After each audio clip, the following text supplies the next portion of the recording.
আবারও অবৈধ বালি বোঝাই ট্রাক্টর আটক করল বীরভূমের সদাইপুর থানার পুলিশ। গ্রেপ্তার করা হয়েছে একজনকে। রানীগঞ্জ মোরগ্রাম 14 নম্বর জাতীয় সড়কের চিনপাই বাইপাসে এই অবৈধ বালি বোঝাই ট্রাক্টর দুটি আটক করে পুলিশ। একজন চালক ধরা পড়লেও অপর ট্রাক্টর চালক পলাতক।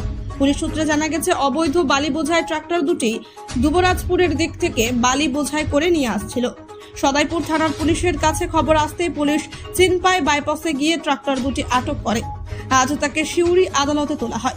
প্রসঙ্গত, এর আগেও সদাইপুর থানার পুলিশ অবৈধ বালি বোঝায় প্রচুর ট্রাক ও ডাম্পার আটক করেছে, গ্রেপ্তার করেছে বহু চালককে।